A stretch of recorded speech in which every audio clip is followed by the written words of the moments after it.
তো বরকত হচ্ছে আলাদা জিনিস, আমি আপনাকে বুঝাতে পারবো না বরকত কোন জিনিস।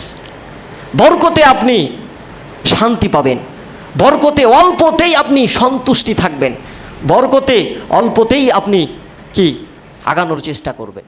ঈমান টিকিয়ে রাখার জন্য, ইবাদত আল্লাহর কাছে কবুল হওয়ার জন্য হালাল আপনাকে গ্রহণ করা বাধ্য।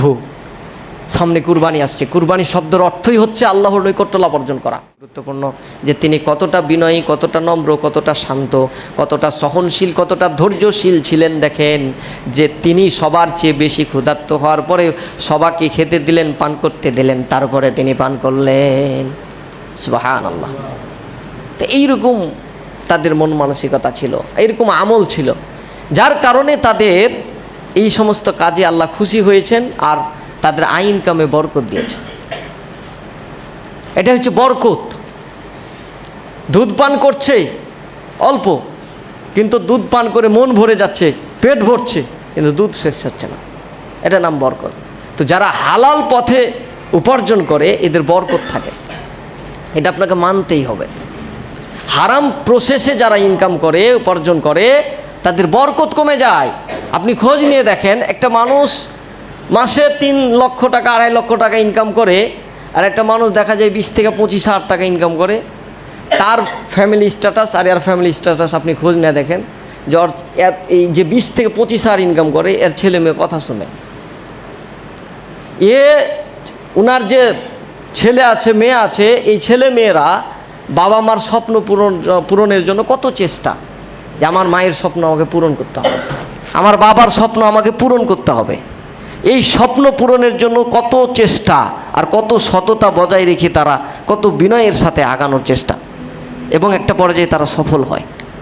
আর যে 2-2.5 লাখ টাকা 3 লাখ টাকা ইনকাম করে, ওর স্ত্রীর সাথে তাহলে সম্পর্ক নাই ভালো, মানে বেটা বেটি আবার কথা শোনে না, কারোর সাথে কারো কোনো ভালো এরকম সম্পর্ক নাই, এরকমও আছে। ছেলেটা সন্ত্রাস, টেন্ডারবাজ, মাস্তানি করে বেড়ায়, নেশা করে, ওর মাসে 50-60 হাজার টাকা খালি খরচই লাগে, তো ভেজাল হবে না? তো দেখেন 3 লক্ষ টাকা ইনকাম করার পরেও ওর প্রতি মাসে 10-15 হাজার টাকা খাংতি থাকে। আপনি খুঁজলে দেখেন ওর ব্যাংকে 2-2.5 কোটি টাকা খালি মানে ঋণই আছে। আর এই 20-25 হাজার টাকা ইনকাম করেও এই সংসারকে ম্যানেজ করে, ছেলে মেয়েকে মানুষ করে, আর মাসে 4-5 হাজার টাকা জমা লাগে। এটার নাম হচ্ছে বরকত। বরকত আলাদা জিনিস, আপনাকে আমি বুঝাতে পারবো না। 5 লক্ষ টাকাতে যে কাজ না হয়, অনেক সময় আপনি দেখবেন এই 500 টাকাতেই হয়ে গেছে। আপনার ওয়াইফ অসুস্থ, আপনি মেডিকেল নিয়ে গেলেন, 1 লাখ টাকা লাগবে, এরকম একটা ধারণা, আপনি কিছু টাকা জমা করতে পেরেছেন, যা ছিল ওইটাই নিয়ে গেছেন, ডাক্তার আপনাকে ছুটি দিয়েছে, কি ব্যাপার, তো আপনার বিপদ মুক্ত। এরকম কি হয় না বলছেন? হয়। তো 60-70-80 হাজার টাকার কাজ 500 টাকা তো হয়ে যায়। তাই এটার নাম হচ্ছে বরকত। বরকত আলাদা জিনিস। তো যারাই হালাল প্রসেসে ইনকাম করার চেষ্টা করবে তাদের বরকত থাকবে, শান্তিতে থাকবে। আপনি কোটি কোটি টাকা সম্পদ আপনি উপার্জন করলেন, কিন্তু আপনার বরকত থাকলো না, শান্তি থাকলো না, তাইলে লাভ কি? সম্পদ তো শান্তি পাওয়ার জন্য, শান্তি যদি না পাওয়া যায়, এই জন্য হালাল প্রসেসে কি করতে হবে? আমাদেরকে আগানোর চেষ্টা করতে হবে। হালাল প্রসেসে যদি আমরা আগাই, সাহাবীরা যেমন বরকত পেয়েছেন, বিভিন্ন বিপদ থেকে আল্লাহ তাআলা তাদেরকে উদ্ধার করেছেন, আমাদেরকেও আল্লাহ তাআলা বিভিন্ন বিপদ থেকে উদ্ধার করবেন, আমরাও সেই বরকত আমরা পাবো, এটা আশা করি ইনশাআল্লাহ। ভাইরা আমার, আরেকটা ঘটনা দেখেন, হযরত আবু বকর রাদিয়াল্লাহু তাআলা আনহু, তিনার বাড়িতে অল্প একটু খাবার আছে, কিছু অতিথি গেছেন। আবু বকর রাদিয়াল্লাহু তাআলা আনহু চিন্তা করছেন যে অল্প খাবার, এই খাবার আমি তাদের সামনে কিভাবে প্রেজেন্ট করব? এই খাবারও তো মনে হয় হবে না। আল্লাহর প্রতি তাওয়াক্কুল রেখে, ভরসা রেখে, আস্থার সাথে তিনি কি করলেন? বিসমিল্লাহ বলে তাদেরকে দিলেন, দেওয়া শুরু করলেন। ভাইয়ের আমার, সবাই তৃপ্তি ভরে খেলেন, পেট ভরে খেলেন, কিন্তু আল্লাহর দয়ায়, আল্লাহর রহমতে, আল্লাহর বরকতে সবার খাওয়া হলো, খাবার শেষ হলো না। সুবহানাল্লাহ পড়েন।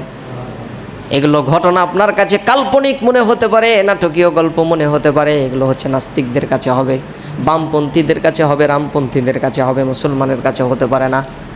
আসমান জমিন পাহাড় পর্বত যেমন সত্য, চন্দ্র সূর্য যেমন সত্য, পৃথিবী যেমন সত্য, তাদের জীবনে এইরকম ঘটনা ঘটেছে, আল্লাহ ঘটিয়েছে, এই ঘটনাগুলোও সত্য।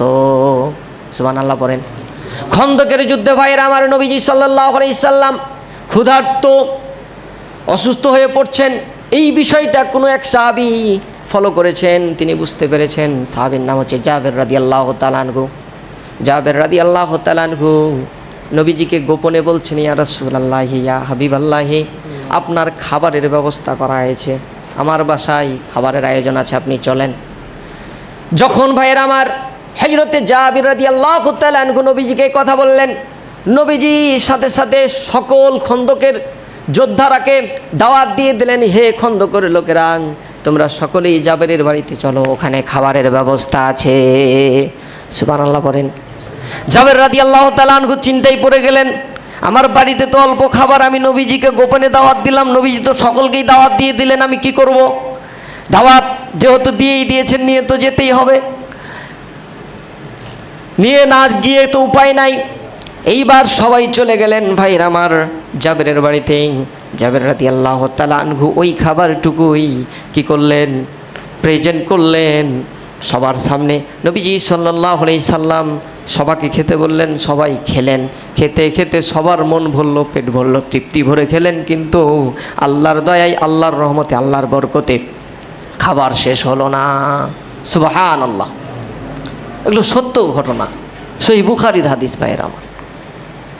তো বরকত হচ্ছে আলাদা জিনিস, আমি আপনাকে বুঝাতে পারবো না বরকত কোন জিনিস।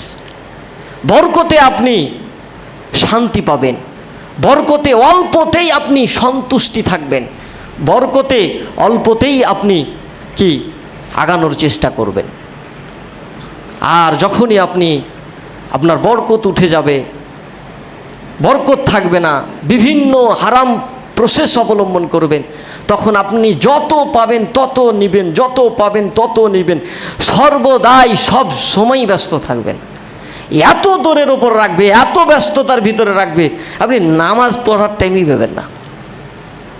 আপনি যে নামাজটা পড়বেন, তা আপনি তাড়াহুড়া করে আসবেন, কোনো রকম উজু করবেন, কবে পা ধুইতে ভুলে যাবেন, কবে হয়তো হাত ধুইতে ভুলে যাবেন, বা যদিও উজু হয় তো রুকু সিজদা এমন দ্রুত 4G গতিতে 5G গতিতে দিবেন যে মানে ফেরেশতারাও বুঝতে পারবে না,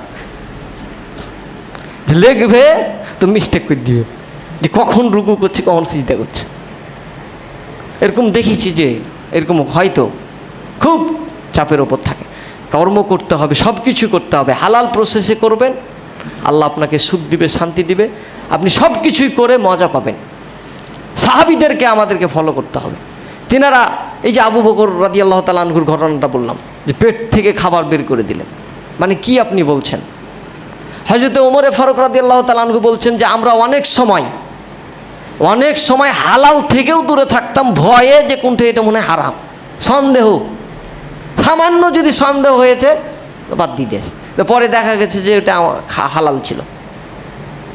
কিন্তু দুঃখজনক হলেও সত্য, আজকে আমরা প্রায় ম্যাক্সিমাম সবাই হারামের দিকে আগায়। হারাম আমরা গবেষণা করি না, আমরা ভাবি না, চিন্তা ভাবনা করি না যে কোনটা হালাল আর কোনটা হারাম।